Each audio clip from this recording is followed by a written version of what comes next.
Pat Stevens tries to clear it out, but it's kept in now by Quinn. Cunnyworth back to Quinn, cuts to the net, he scores!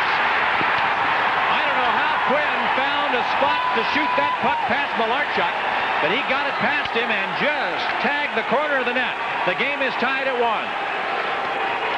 All the talk is about Lemieux, all the talk is about Coffey, but people forget what kind of offensive threat Dan Quinn is.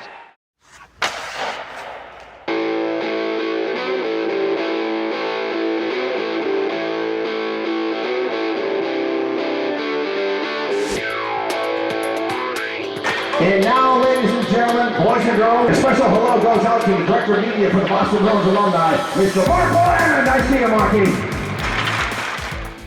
Welcome to the Pro Hockey Alumni Podcast, the voice of hockey legends. This is the classic hockey show for classic hockey fans. We celebrate the history of the game with stories told by the select few who actually lived it. Get ready for an all-access pass to the heart of the hockey universe. Episode 49 of the Pro Hockey Alumni Podcast features 14-year NHL veteran and celebrity golf legend Dan Quinn. Dan was drafted 13th overall by the Calgary Flames in 1983, and he made his debut with Calgary halfway through the next season, scoring 52 points in 54 games and adding 8 more points in playoffs in just 8 games. He really hit his stride in 85-86 as he led the Flames in scoring with 72 points and recorded 15 points in 18 playoff games as the Flames advanced to the Stanley Cup Finals before succumbing to the Montreal Canadiens. In 1986, he was traded to the Pittsburgh Penguins in exchange for Mike Bullard, and it was in the Steel City where Quinn would have his most individual success as he scored a career-high 40 goals in 87-88 and a career-high 94 points the next season on a high-flying Penguins team that also featured the likes of Mario Lemieux and Paul Coffey. Despite his success in 1990, he was traded to the Vancouver Canucks, where he was named team captain, but he admits that his dedication to the game was less than optimal while with Vancouver. Dan had numerous other productive but brief NHL stops in Ottawa, LA, Philadelphia, and St. Louis. After retiring from hockey in 1996, Dan continued to compete at the American Century Celebrity Golf Classic, an annual competition to determine the best golfers among American sports and entertainment celebrities. He won the tournament in 1992, 2001, 2002, 2004, and 2012, and had a total of 18 top 10 finishes. Dan is articulate, honest, and insightful, and you'll enjoy reliving his NHL journey with interesting recollections about teammates and coaches, including Joe Mullen, Wayne Gretzky, Al McGuinness, Mario Lemieux, Paul Coffey, Kent Nilsson, Badger Bob Johnson, and many more. Now, let's talk classic hockey with Dan Quinn.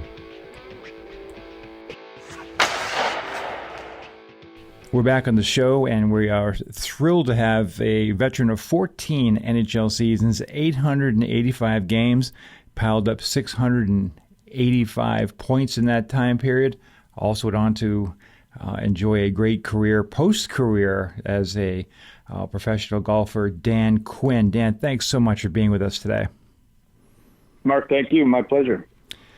Dan, I wanted to start out, as a kid, you had a very unique experience in that you had a father who played professional sports, played in the CFL for the Ottawa Rough Riders.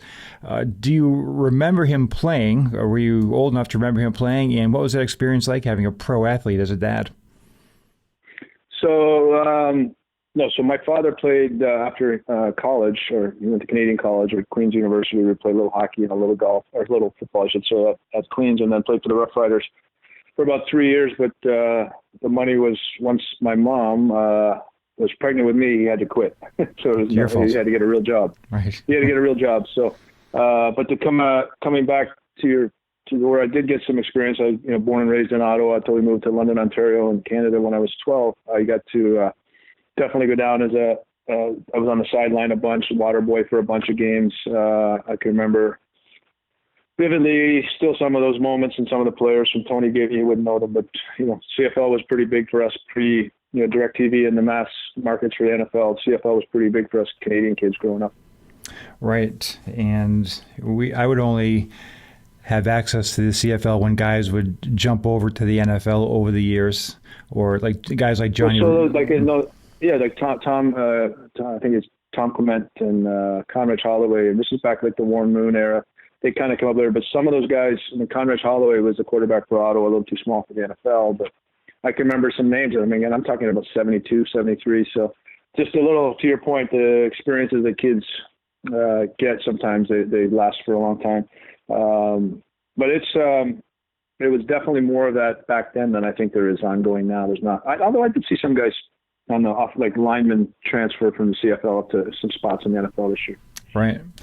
You obviously grew up in an athletic family where golf was also part of the sports activity. I'm assuming with your father and your grandfather. I thought you mentioned at one point, I read somewhere.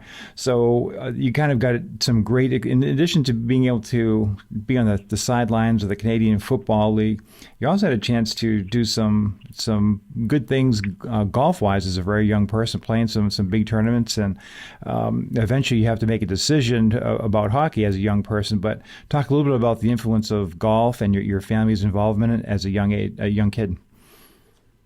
Sure, yeah. Well, I think when I was 10 or 11, my grandfather got me my first set, mixed bag of clubs. It was a brand new set of, 3, 5, 7, 9 iron type deal. And, but, it's just a long story. But to be honest, we moved to London, Ontario when I was 12.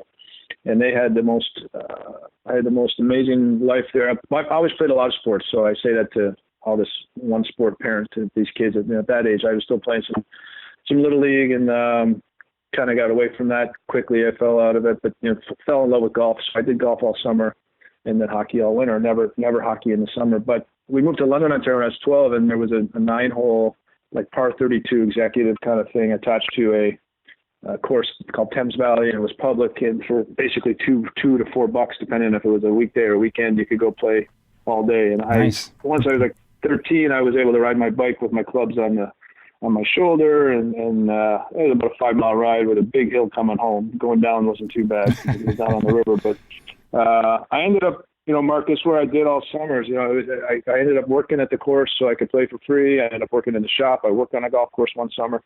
And as you know, if anybody knows, Canada is probably, I think it's the largest per capita population with, 40% of the population has a handicap. So it's a very big sport for the short season that we do get. Right. And they love their golf.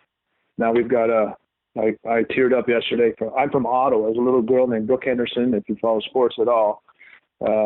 Small little town of Smith Falls, 5,000 people, little tiny golf course. And this girl's one of the best in the world. And she just defended her title at the Canadian Women's Open yesterday. So yeah, it's a huge golfing community up there, and a great one, to be honest with you. Well, running along concurrent to your success in golf, obviously you are finding excellent success as a youth player in the sport of hockey, and eventually you become the first ever pick of the Belleville Bulls. We're jumping ahead a little bit here, but you go to the Ontario League, new team, expansion team, Belleville Bulls. Was that something that I'm assuming you've been scouted heavily prior to that? And when did you realize that you had a future as a hockey player? Well, I paid very little attention to that. I try to, I know all these parents now don't. They're all worried about their kids. And I paid zero attention. In fact, so to my whole sport thing, I was 13, 14, I got involved in the summer. I would turn 15. I played a lot of high-level amateur tournaments and actually had 2 introductory level letters to go play college golf, and so it was kind of crazy. But then I played junior B with men, and next thing you know, you're saying, well, I'm better than a lot of 19-year-olds, and then you're playing Major A at 16. I think somewhere in there, I knew I got ranked and I was going to get drafted in a high place, and then I ended up being first overall to the Bulls, and that was a big step. I was a very thin young man and young kid, and it was a barbaric league back then.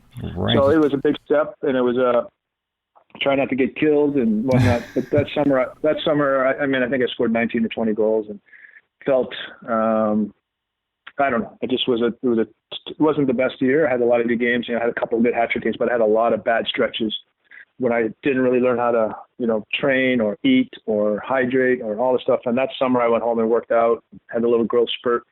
and came back, and I think I don't know if I was second in the league in scoring at that next year, which led to my first round pick to the Calgary the following year. But in those couple of years, it all happened fast. Next thing you know, I go to camp. They send me home. Next thing you know, I got 52 points in 54 games as a rookie in the NHL at 18. So it went. I'd always say to some people, probably too fast. You take a lot of shortcuts in your development, not only on the ice but off the ice and as a person. But it is what it is. It's just the way it was done back then. And I think a 21-team league. No Europeans, so skilled players. Post Wayne Gretzky's dominance of the league in the early 80s, it led to everybody wanted to have a player similar to Wayne. And so frail, skinny guys like myself, Pat LaFontaines and Yzerman's Steve became more of a complete player, but I shouldn't say him. But a lot of skilled guys like myself started to get good looks in the NHL, and that's where it all started. Absolutely. Going back to the Bulls for a second, your goaltender for much of that time is a boyhood friend of yours, Darren Pang. And talk a little bit about Darren Pang. We all know him, of course, from his work on TV and radio. But what was he like? What was your friendship like as a young man? And I assume it continues till today. So we played our first, Darren's he's born in 64, I'm born in 65. But we played our first 5 years of AAA hockey in the Ottawa area together. Our dads were really good buddies and loved to have a beer while we were playing. Darren was tiny but a phenomenal goalie, but not only he was a phenomenal athlete, he was a great tennis player, a nationally ranked lacrosse player. Wow. His only drawback was always going to be his, he never got through 5'4". I mean, he might have said he was 5'5", but I don't think he ever got past 5'4". But a massive heart, massive overachiever, and actually did play some games in the NHL, as you're aware, but has really, created a unmatched career post-hockey and all that he's done, and he's got a great job in St. Louis. I know he's had a great summer celebrating the Cup. And he's a respected hockey guy. I'm sure I know him. So Steve Yzerman and he and I all kind of knew each other from the age of 8 or 9. We're the same age. Steve and I competed more. We weren't his best friends. Like Darren and Steve are still the best of friends. Mm-hmm. And I'm sure that if Darren wanted to, that's how respected he is. He could go work for the Red Wings right now because he's got a lot of information and a lot of hockey knowledge. But so yeah, and Darren and I, here we are. We played hockey together in 1972 and had a game of golf this past winter. And when he's down here doing some work for the Blues and the Panthers. So I live in South Florida area. So we still maintain connections. I've got a lot of friendships that have gone and come and gone and broken and done, but Darren and I are still buddies all these years later. Great guy, special person. That's great to hear. He certainly seems likable. I've never met him, but he certainly seems likable on TV, so it's good to hear that you're still in contact. Looking again back at the Bulls experience, your coach there is Larry Mavety, longtime minor league player, played in the World Hockey Association as well. Seems to me, again, I don't know him, seems to be like a real old school guy. And I'm thinking of you. I'm the father of a 15-year-old. And I just took him to a basketball tryout last night. And I'm thinking of you in that situation. You're 15, 16 years old, kid away from home. I was curious what the whole experience was like as far as your coach, Larry Mavety. What type of guy was he? Was he old school or was he accommodating to a young guy like yourself? It became both. At first I was a long-haired 16-year-old kid, which was the furthest thing from who he was. He just come from a Tier 2 success, and that's his first venture into, major Ontario Hockey League coaching. And remembering back then, all the best players played in either OHL, Quebec, or Western. The D1 college route was not an option at that point, for the most part. So you had, I recite my first road game in the NHL was against Scott Stevens, Al McGinnis, Wendell Young, Brian Bellows, all on the same team in Kitchener. So wow. These are all, 1,000-game careers, some of them Stanley Cup champs and Hall of Famers, all in one junior team. So that's what it was. For me, to your point, I turned 16 in June of 81. That August, my mom drove me to Belleville, dropped me off, and I lived with a family, worked at hockey school for a week before we started camp the first week of September. Again, it wasn't the best situation. Meals were kind of fending for yourself at 16 and trying to do that, and then try to play hockey at a high level, trying to do some high school classes and practice every day and play a 72-game season. So it was a lot of learning curves for me. I got very fortunate in the middle, or probably a month or 6 weeks in, they decided to get me on the other side of town from some girls and I got my own house. They wanted me to get away from some of the older guys. And so I ended up getting a family that I ended up living with for that year and for 2 full years. I'm still somewhat friendly with them, and that was a great relationship, but it was a big part of, I kind of got away and got isolated, got into a nice routine that, helped me develop into becoming a first-round pick a year and a half later. Yeah, and it's not easy. As you mentioned earlier, it's a rough and tumble league, and it's not easy for a young kid, a skilled player, to kind of navigate that, I would imagine. But helping you eventually navigate that would be a teammate that I'm curious about, Marty Mcsorley. We all know about Marty. I was curious about what he was like as a junior player and, his role in kind of protecting guys like yourself at that age. So, you're a hockey fan, so you played the Whalers going back. But you remember when I played, there was bench clearing brawls, 5-on-5s happened. That was just a penalty. There was no game misconducts. Right. So that was and then I mentioned that first road game. My very first road game in the OHL was a 20-on-20 brawl and warm up, no reps. So you were left with, you had to grab somebody, and you were hoping that it wasn't somebody that, if they wanted to, could kick the snot out of you. Coming back to Marty walked on out of junior C, Cayuga, Ontario. He doesn't believe it. He always thought thought he was better than he was, which he did make himself into a heck of a hockey player. Right. But that particular year, he was, again, a year older than me, and I remember he could barely skate. The first scrimmage we had, he had 4 fights. As soon as he went on the ice, he grabbed somebody, fought.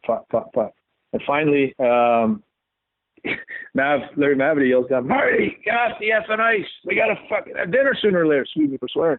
I went, literally, I laugh to this day because that's what he did. But Marty, 40 games in, was playing the power play, and he worked his ass off. He didn't really go to school much. He was on the ice by himself, doing drills, working on his skating.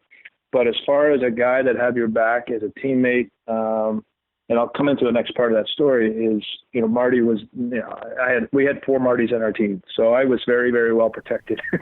that group, Craig Cox played with us there, also a tough guy in the NHL. And then the guys that never made it into the NHL but were tough, there was a guy named Ali Budarak and Ray Flaherty. I had all these guys on my team. If I look at my team picture, they're all beasts of men as far as fighting goes.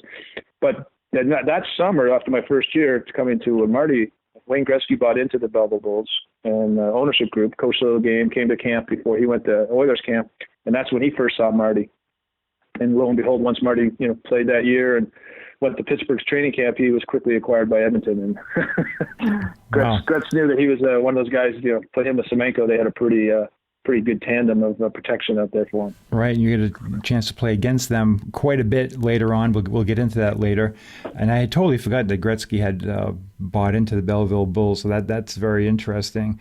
As you noted, number 1 pick of the Calgary Flames, and you come up to camp, and as was the norm back then, you're only 18 years old, you go back to junior, and you're on your way to about a 200-point season with the Belleville Bulls, and you get recalled. But I was curious about your first camp in the National Hockey League. A lot of veterans, Lanny McDonald, guys of that nature. What was it like? Now you've made the adjustment going to junior, but what was it like going to your first camp with the Calgary Flames? Well, I had a great camp, and the reason why, and I learned, I didn't have a good camp my second year. And so going into all the rules, some people blame because I was now on a one-way deal. I couldn't be sent back to junior. But the real reality of it was my first year when I went to Calgary, I'd already gone to Belleville's camp for about a week or 10 days. So my conditioning was phenomenal. So I kind of got the jump on the guys in Calgary, a very, very stacked veteran team you alluded to, especially at center ice with Raj Pliskak. I mean, they had so many different players. Because back then, there was no, it wasn't like the roster size. I think I had 70 guys at camp. Mm-hmm. Because you'd have a farm team in AHL, IHL, all of which were under some sort of a 2-way contract so it was a massive team. But I had a really good camp. It sort of slowed down as it wore on, and I had a good feeling. I made it to the end, and then they sent me back to Belleville, and I didn't have the first 4 or 5. It took me a couple games to figure out what was going on, and. But then I went on as you just alluded to, about a 20 or 15, 18 game tear there. Most of those points were in about 15, 18 games, and I was 25 goals, 24 goals. I don't know. I saw the numbers the other day on something. And so I was going to lead the league in scoring, but then they called me up, and there again, I went in with kind of, all right, I'll go play, and I'll wait till the play. I didn't play much the first game, but by the third game, which was in Toronto, I think I got my first assist, and I played like well into the third period, and which gave me a ton of confidence. And then I think 6 games later, I had about 10 points. And once you went past 8 or 9 games, you might know better than me, you couldn't be sent back. Right. So I remember scoring my first goal in about my 8th game, and it was to tie the game in Edmonton. I still have the puck with 55 seconds to go. Back when we had a tie, there was no overtime, so we tied it up 5-5. And I got it in the box score. I got Wayne Gretzky had his 41st. I got my first. It was December 23rd. So just the numbers. Curry had 30 already. Coffey had a bunch, but it's a pretty cool box score. But that was when I stayed up and then had a pretty good productive rookie year. Second year, like I said, I didn't go back. You're talking about your kids. I just didn't have I didn't do all the Belleville Bulls training camp conditioning stuff. So I didn't have the best of camps, and it led to a slow year. Mm-hmm. Who did you score the first goal against? Was it Grant Fuhrer? Andy Moog. Andy Moog, all right. You know, one of the players in the Flames back then that kind of gets somewhat overlooked, but he reminds me in some ways of you. He had that great hand-eye, the great overall skill, was Kent Nilsson. And it's curious of your recollections of Kent Nilsson as a hockey player. So again, fortunate break for me. Some Calgary wasn't too happy with it because they questioned his heart and his work ethic and whatnot. But Kent was one of the special people in the world that you could ever meet.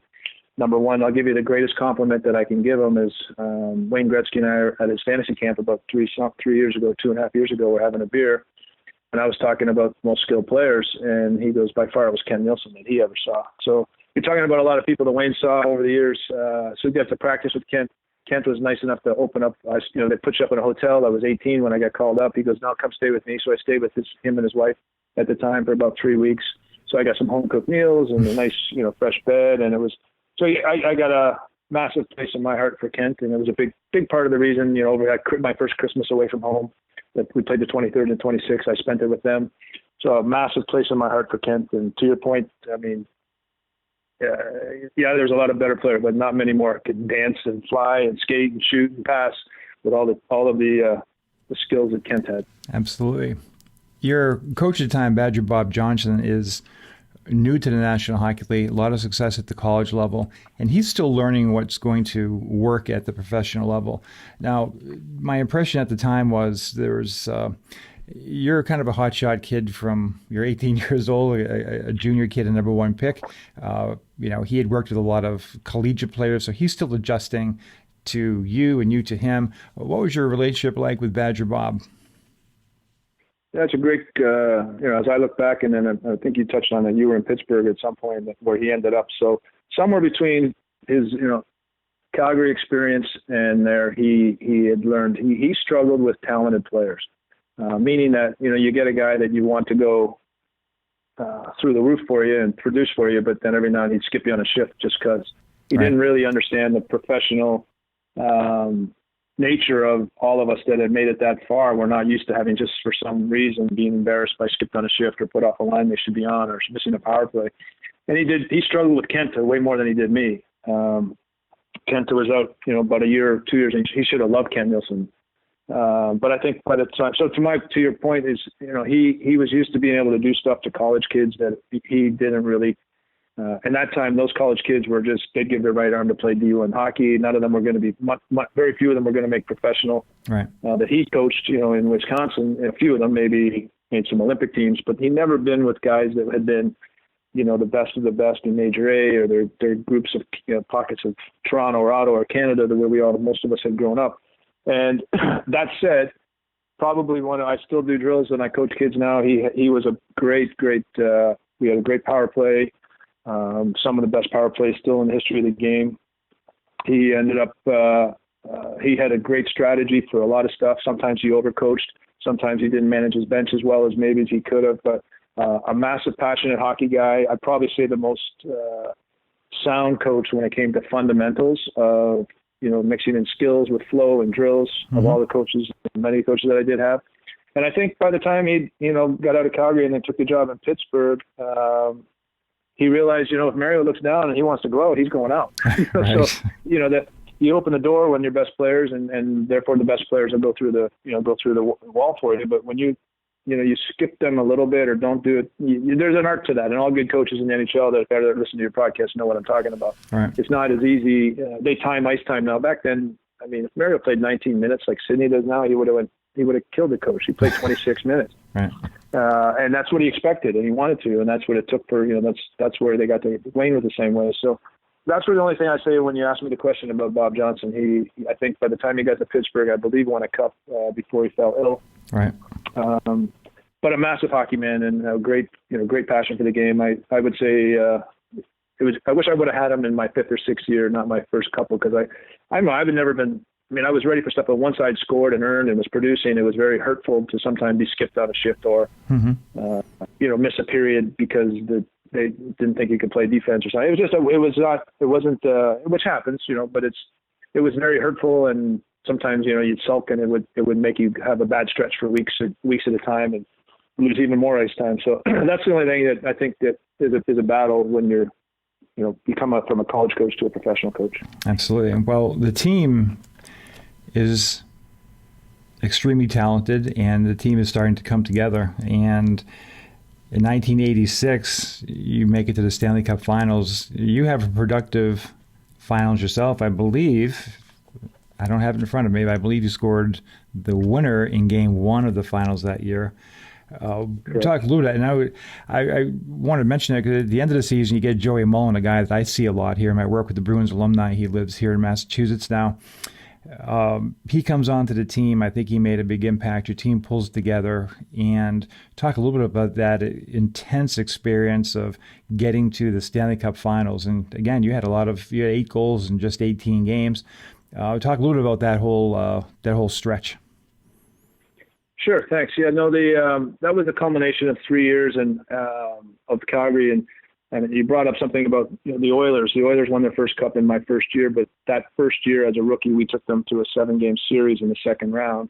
And I say that only because I've been talking to Wayne about a little bit the barbaric nature, which you're in Boston, they probably had with Montreal back in those days when in the interim, or even with Buffalo, was that we played each other 8 times during the regular season, generally 2 times in the exhibition, a home and home. And then in my first year, we played them 7 times in the playoffs. So there's 17 games. We did that both then, and did the same thing in 2 of my first 3 years. It's like the old 16 NHL, you're playing the same. I played 40 of my games of my first 160 or whatever against the Oilers. Wow. When I looked at it, if you think about it, so it was a really brutal rivalry. I know that there's other places to say they have one, but it was brutal. And we ended up beating them that year. My ice time was sporadic at times, so I think was at 18. I think I might have sat out a game or 2 even. That's the way Badger did stuff, and I was his leading scorer. So that's why it was very hard for me at that time, especially now that I'm in the 3rd year. I still found a way that once I get into the games, and a lot of those, 8 goals and I think 15 points in 18 games, which was not a lot of ice time, but I still found a way, and it was the coolest one. By the time as the playoffs rolled around, I had a couple back-to-back 2-0 games against St. Louis, which was a total trap series for us after beating the Oilers and having a letdown. Right. We blew blew Game 6, but I'd gotten 2 2-goal games there, and that pretty much Badger was not left with much of an opportunity but to play me. And I can remember if you're a hockey fan, so you got Patrick Roy as a rookie, Chris Chelios as a rookie, and Claude Lemieux as a rookie, which as that year went on sort of set Montreal apart. And they had some veterans, but that goal was a shorthanded goal in the 3rd period, and we had a little scouting report on Patty Roy that sometimes when you're a left-hand shot coming down, he leaned a little bit to his right. Mm-hmm. So he left that far post open, and I put it off the post and in. And I remember the 2 defensemen were Chelios and Larry Robinson. I picked their pockets and got a little mini breakaway. So, but that was it. We won that game, and then we blew the second game in overtime and went back to the Forum and never really got going. You bring up Joey Mullen, one of the great guys of all time, one of the great players of all time. And to give you an idea where Badger had all these different animals, right wing in Calgary at that time, even in that 86 playoff, right wing, you got Laney McDonald, you got Håkan Lube, you got Joey Mullen, you got Brett Hull was called up from the farm team.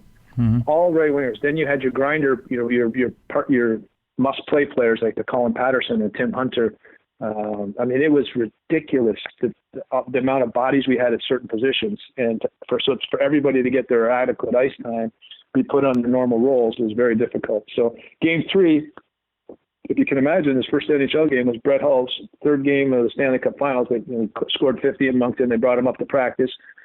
Badger decided to throw him out there on the first power play, and he took a shot, hit the post. I don't think he played after that, but that's how crazy the game was, and that's sort of where, I think when I say, coming back to my Bob Johnson, he kind of overdid some stuff there when you got Joey Mullen, Huck and Lube, guys that had produced. Mullen was an awesome hockey player, had a great series against his former team in St. Louis. Couldn't be a nicer human being probably to ever play the game. And I loved playing with him. He was very easy to read. He was always where you want him to be as a sort of playmaking centerman. And I did get to have some success with him that particular year and in that playoff. Your time with Calgary comes to an end the following year in a trade from Mike Bullard. You come to the Pittsburgh Penguins. An opportunity for you to play, I guess, more consistently. But it's an interesting time in Pittsburgh because it's in the early days of Mario Lemieux, his second, third year. It's pre the Stanley Cup, and there's a lot of turnover. Bob Berry, Pierre Creamer, Gene Ubriaco, Craig Patrick. You had 4 coaches in 4 years. It's a successful time for you, but I wanted to talk first about the amount of changes. So every coach, I'm assuming, has different expectations, maybe has different role for you. What type of a challenge was it for you to have 4 coaches in such a short time period? Yeah, it still breaks my heart to this day because I took all of what I had at Calgary, I brought it to Pittsburgh, and Pittsburgh had, I don't know, I'd still say probably the greatest hockey player I've ever seen physically, Mario Lemieux. But he smoked cigarettes in between periods, and at that time, in his second year or third year, it was just a totally different animal when I got there. I actually really liked Bob Berry. They were very old school, but I came from Calgary and Badger, and all of the conditioning and we did everything, new school, and this old school kind of guys there was no shoulder pads or helmets on during practice. So the first time we skated, I remember, doing laps around the guys. Like, what are you doing? Trying to show off? I said, guys, this is the way you do it. I just played those guys up in Edmonton 40 times these last 3 years. If you think you're going to beat them by dogging it out here, we got no chance. So I was 21. Mario was just turned 21, and some great character guys. We did have the turnover killed me personally because, as you mentioned, I had a role on the power play that could never be taken. We had the two highest scoring power plays in the history of the game, 120 and 119 goals back-to-back years. Great players were at it, and Paul Coffey, and we got role play. This is when Mark Recchi and Kevin Stevens were breaking in. And I had a nice role on the team as a second centerman. I could sometimes play with Mario, take shifts with Mario. He took shifts with me, and I had a role in the first power play. But I killed penalties with some coaches, not with others. I took every face-off in our defensive zone, but not with others. So it was just, in that time, I was in my peak, this third, fourth, fifth, sixth year scoring and producing. But again, trying to figure out where each coach, especially Pierre Creamer, was a disaster. Nice guy. I don't mean that to be a negative or a bad. I'm not on him, but just was nowhere near an NHL coach. And so where we ended up just kind of coaching ourselves. Ubriaco and Tony Esposito was a toxic regime that came in and didn't respect, wanted to do stuff the old, the 50s and 60s. We didn't really respect players, which was a shame. Anyway, so it was, we were a good enough team to overcome that, though. We got into our playoffs, but then, to be honest with you, it broke my heart. Craig Patrick came in and brought another coach, and I got traded shortly thereafter. But I was I was going to have the most market, and I was probably the most expendable player with the emergence of, again, a lot of offensive players. And, it didn't work out for them right away, but it made it, a year later. They missed the playoffs that particular year, but a year later they made that trade deadline with you guys in Hartford, and the rest, as I say, was his history. But I love Pittsburgh. I came home for 15 years. Playing with that group, had nothing but, we had so much fun. We pushed each other. We had a good mix of everything, and it just evolved to where they had that dominant team in the early 90s. And I think, everybody says that there were some people, that team was going to win. We could have won in 89. We lost in 7 to Philly. Mm-hmm. Kenny Reagan came in and stood on his head, but I think we could have won that year. Tom Barrasso played great goalie. We had, again, the people once Mario was on and knew how good he was after the 87 Canada Cup, it was just a matter of time. And he was I say that if you say around a bar, you got Bobby Orr, I think, because I'm a huge Bobby Orr fan. I think he's the greatest hockey player. But you can't go wrong saying Wayne Gretzky definitely had the greatest career and is the greatest hockey player. But physically, 6'4", 6'5", speed, hand, shot, vision, got mauled for most of his career. Mario Lemieux was the greatest hockey player physically I ever saw. So, they say Gordie Howe, Bobby Hull. You can go Rocket Richard. I didn't see them enough, and I'm 54. But I would put those three in any era. They would have found a way. Guys like Joey Mullen, Brett Hull would have found a way to score in this league, just like Sidney Crosby, Ovechkin could have played back in our league. So it's a great conversation for a bar, but I don't know that you can argue the three that I mentioned. The three that I mentioned, everybody's gonna have an opinion on it, but I'll take those three. And I agree 100%. In my own life, my own perspective, I grew up in Boston, so I watched Bobby Orr and incomparable. And when in my career, when I worked with the Hartford Whalers, I worked in the office next to Gordie Howe, and his 32-year career, unbelievable. Gretzky, I lived in between essentially Boston and Hartford, so every time he was in either one of those cities, I'd pay to watch him play. It was incredible to watch him. And finally, when I always watched Lemieux, but particularly when I worked in Pittsburgh and for the Penguins, watching him 40 nights a year, I always felt, and I've said this before, and with a conversation with Phil Bourque, I always felt like it had the sensation that Mario could do whatever he wanted to do when he wanted to do it. And it was a special treat. And for yourself, you got a chance to play against Wayne Gretzky probably as much as anybody in your earlier career, and play with Mario Lemieux. So your perspective obviously is very valuable there. In 88-89, you pile up 94 points, and Lemieux's at his absolute best, because that's when he was his healthiest, 199 points that year. You mentioned another player who was a Hockey Hall of Famer, and not in recent times, I was at an event in Boston where Billy Guerin was speaking, and he was talking about him coming when he came to Boston, and how Paul Coffey was a Bruin at that time, and Paul kind of took him under his wing and got him acclimated to Boston and playing for the Bruins. What is your memory of Paul Coffey as a teammate?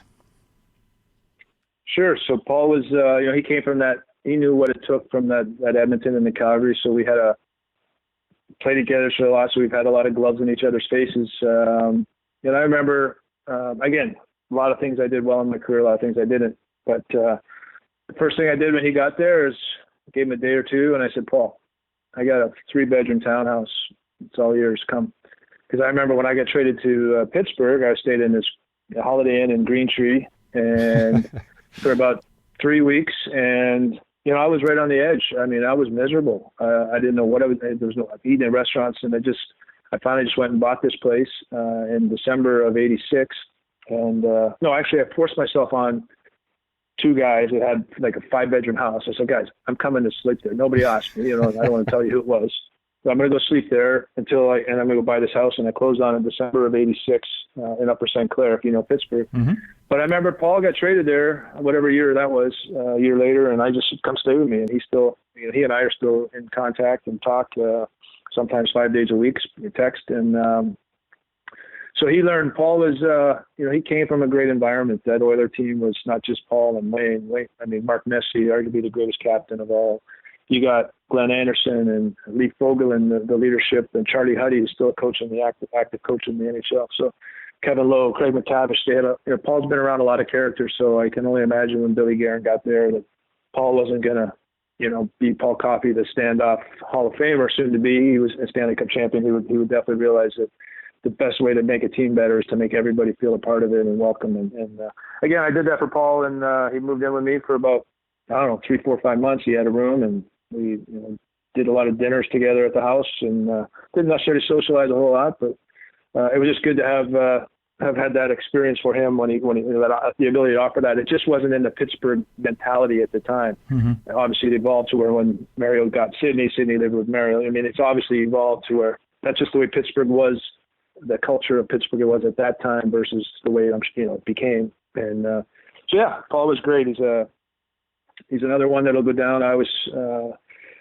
again, what do you call it, hot stove barroom talks. I was talking to Wayne Gretzky about it, not name dropping, but two of the highest scoring defensemen, everybody will always remember that, but two of the best shoot wide passers for a deflection were Paul Coffey and Al McGinnis, and you can look at their stats, but they could pass, like big slap shot pass, better than any two players. I think it's a lost art on the new kids, the new game, I should say. But if I'm making my point, they were a threat to score when they shot, but they could shoot it, put the puck perfect for a deflection. They knew where there was a lane. McGinnis especially, they knew him for his shot. That was an unbelievable passer of the puck. And I got to play with him for 3 years in Calgary on those power plays as well. So yeah, it was I got to play with some great players, obviously, and that was a big part of great people too. But and coming back to something I want to say about Wayne, I've got had Wayne on my junior team. I idolized him. I had pictures on my wall, and then I had to hate him when I went to Calgary. Right. And you kind of you have to hate him, and so then you. Reconnect. I played with him in LA for a little bit, was always a little, but since I moved to Florida and his daughter's down here with Dustin Johnson the last 7 or 8 years, we've connected, played some golf, and I went to 2 of his fantasy camps. But it can't be, I don't know, in the history of sports, a better ambassador for a sport than Wayne has been.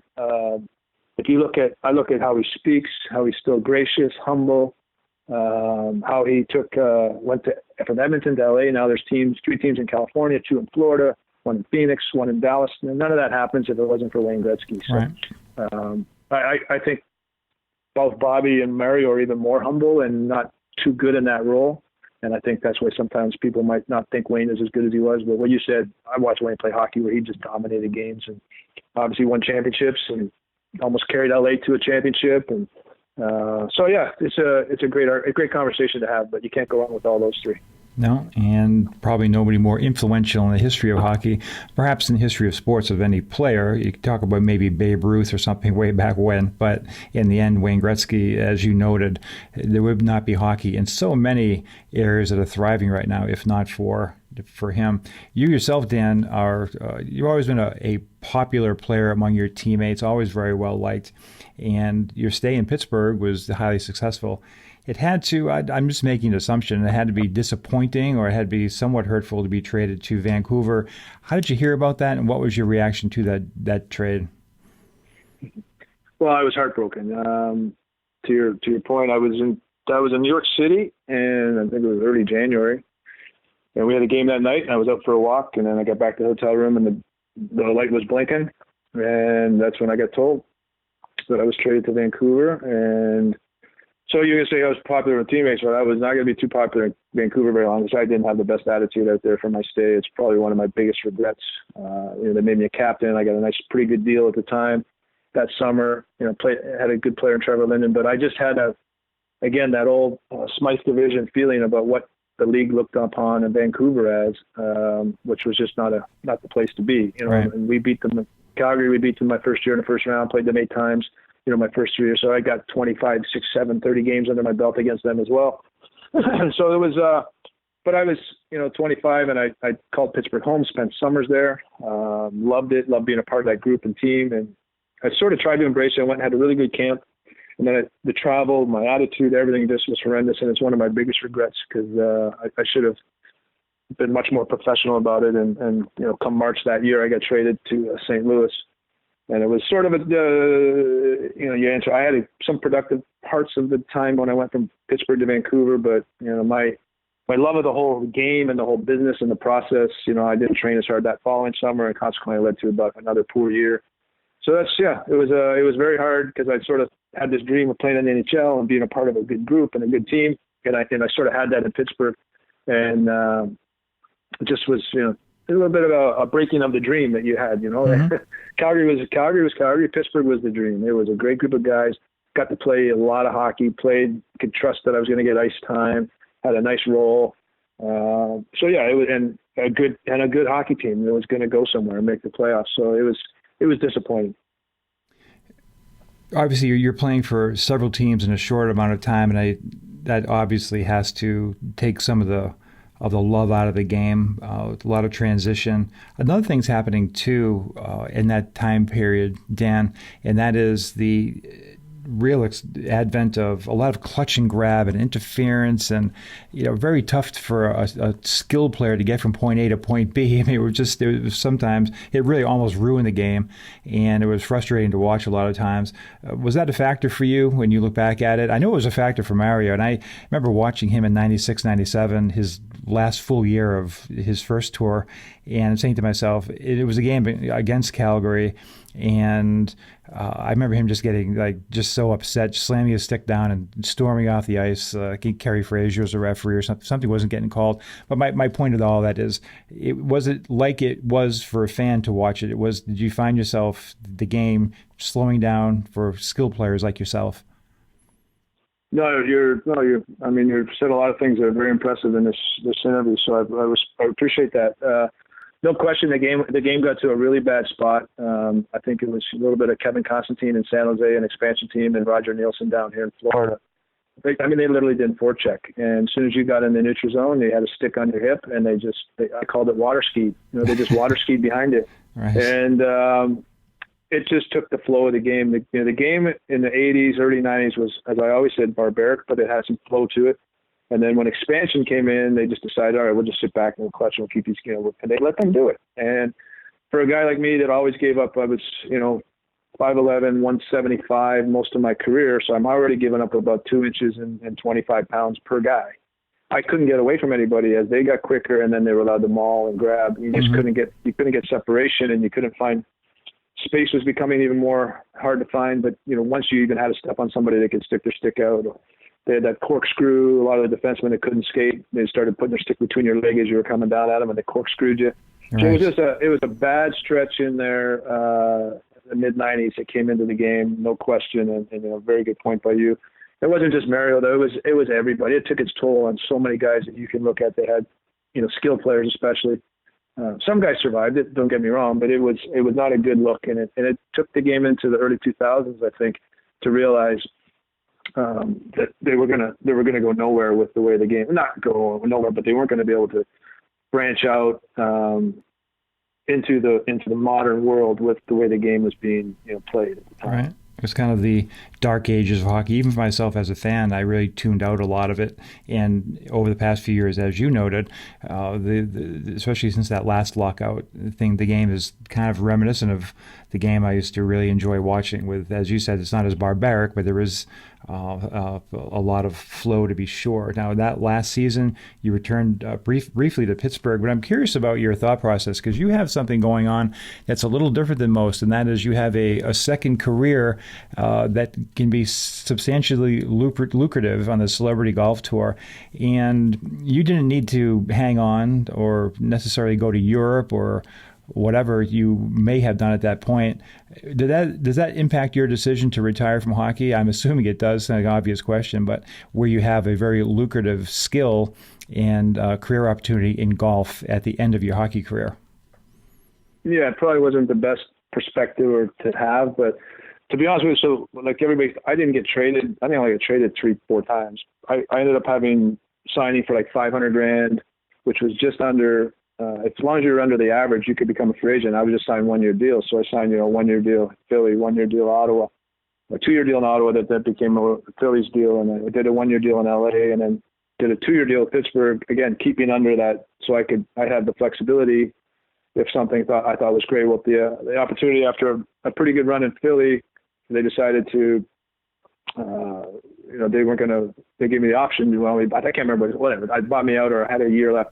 Mm-hmm. Took out a little buyout, and then I signed with Pittsburgh that summer. So I was extremely excited. At the same time, I was about 4 years into that Lake Tahoe tournament, which kind of gave me maybe some false hopes that I had an ability to play golf professionally, like a PGA Tour player. And I was pretty close, but I was.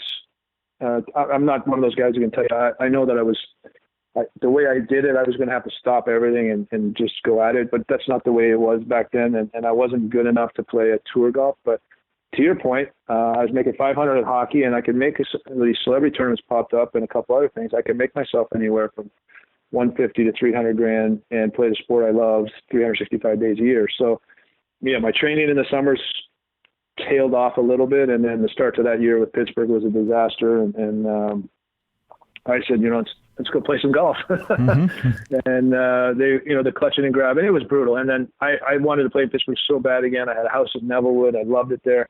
But they, Jagger, Lemieux, Francis, it was just tough to find a role for the 5, 6, 7 forwards not in that first couple.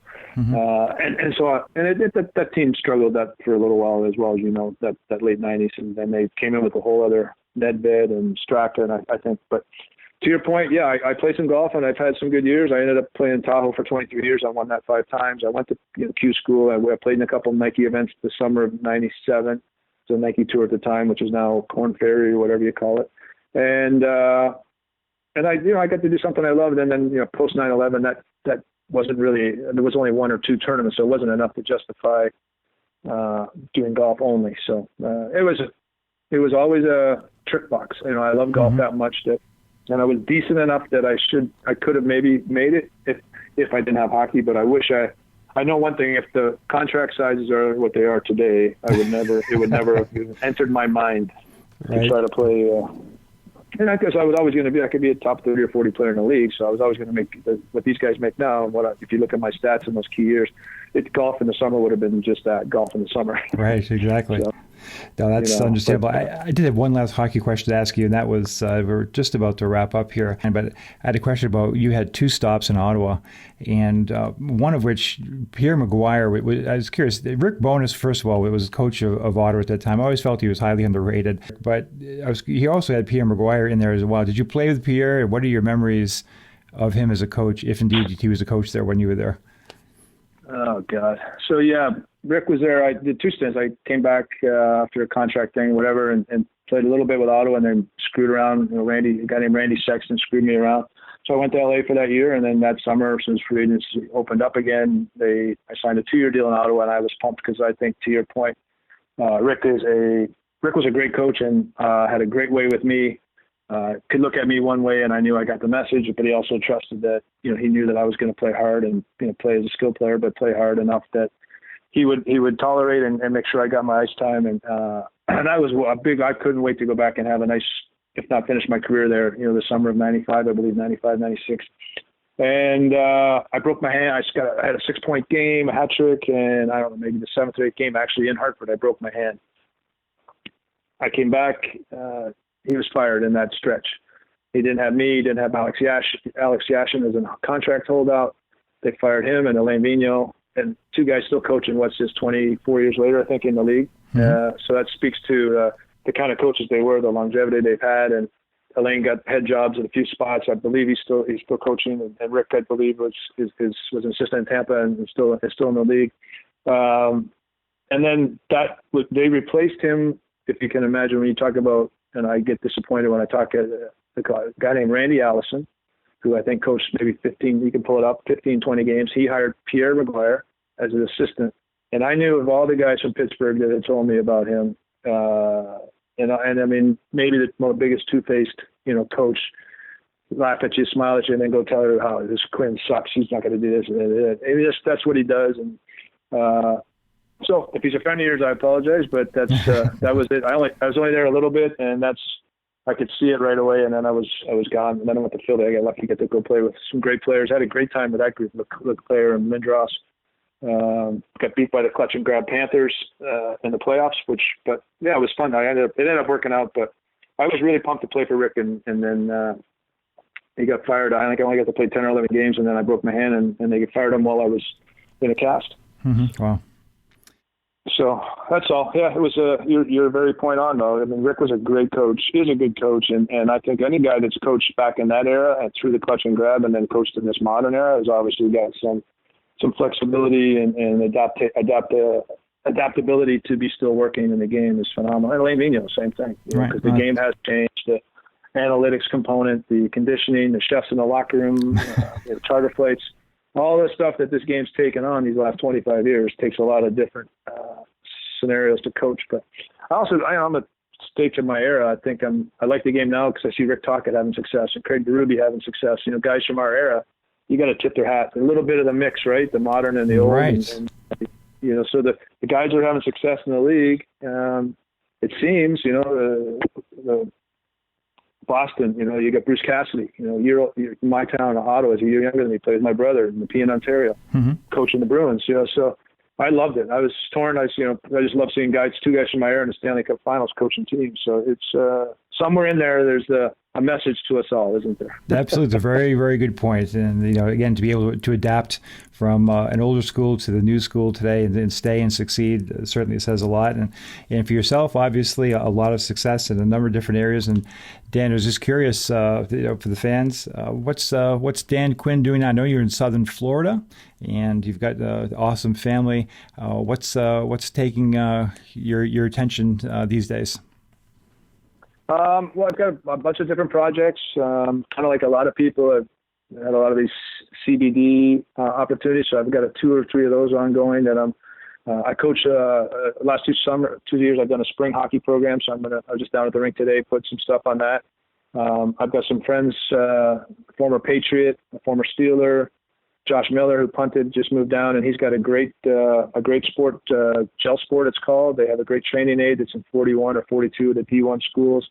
They just relocated to Jupiter, and I'm going to get involved with them, not only as an ambassador, but they have different verticals, a golf product, an apparel product, and a lacrosse component. Anything that's a tube, it's a training aid, but I mean, I was there, I had breakfast or lunch with them 2 weeks ago, and Connor McDavid texted them, "Can you fill my stick up?" So they got a really, the Bruins, I think they're in Boston University. They're the real deal, and they got a really cool component. So I'm going to get involved with them a little bit further, and I do a little bit of consulting. So nothing that I can say 100%. I'm not a doctor or a lawyer, but I'm doing enough to keep me busy.